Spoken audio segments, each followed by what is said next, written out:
Alrighty guys, this is Andrew and welcome back to another installment of the Wednesday wInbox. This is basically like a mailbox series that I do, talk about Overwatch current events or beyond, answer your questions, as well as feature one of your clips submitted over the week to showcase on this show.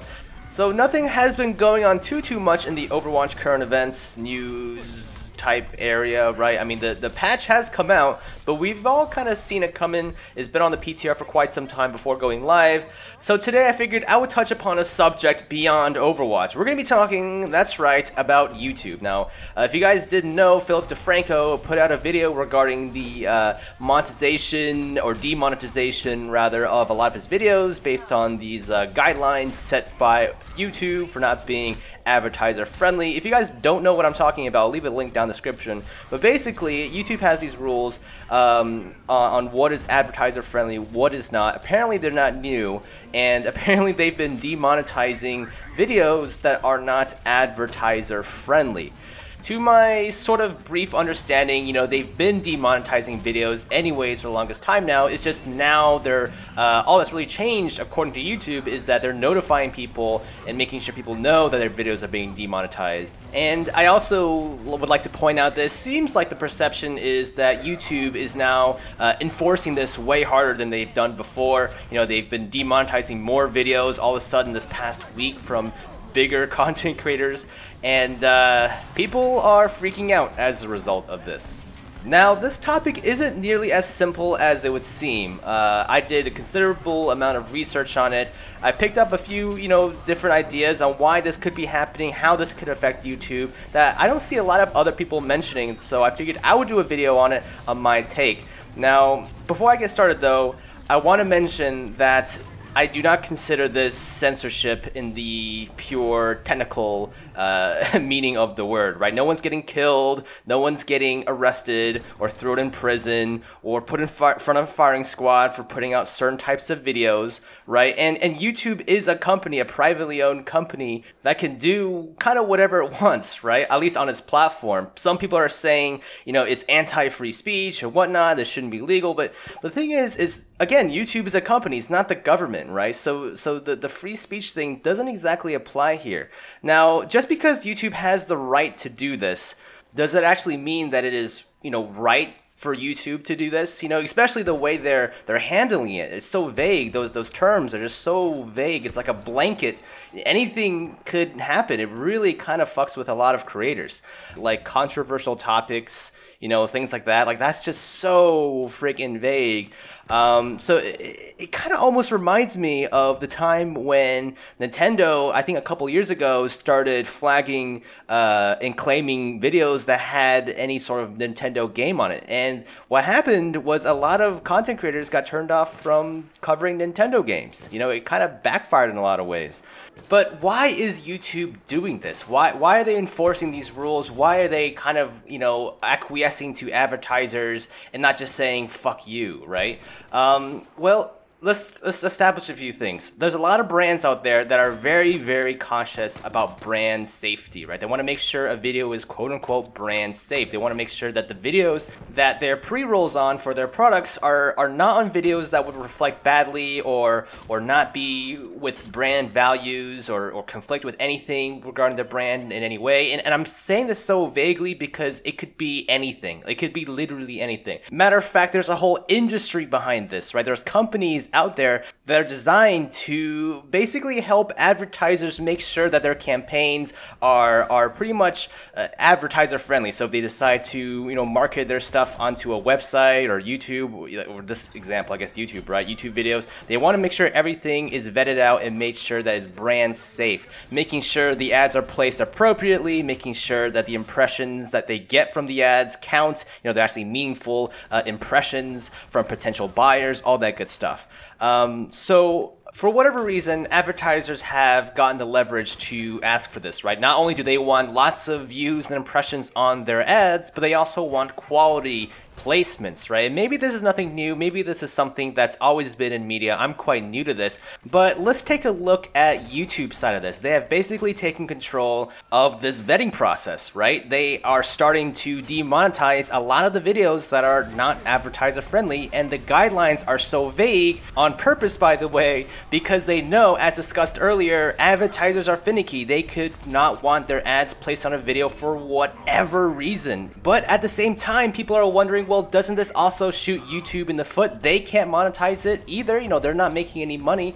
I mean, especially with those broad guidelines, right? A lot of videos are going to be out for non-monetization. But I started thinking, right, if I was YouTube, like, as a business, you're supposed to make money. That's the point of a business.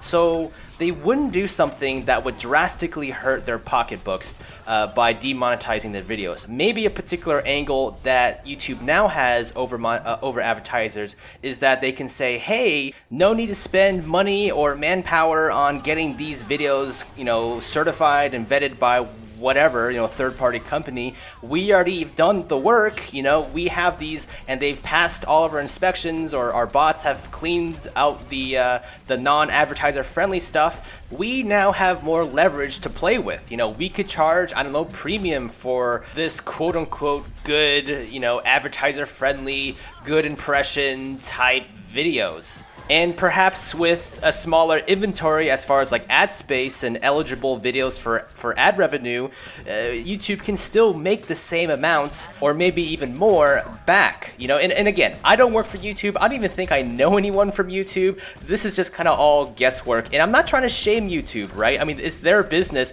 A business is supposed to make money. That's sort of the point. They are free to run it however they want. And I love YouTube. I love the platform. This is just kind of my sort of guesswork here on why they would do this, or at least why I would do this.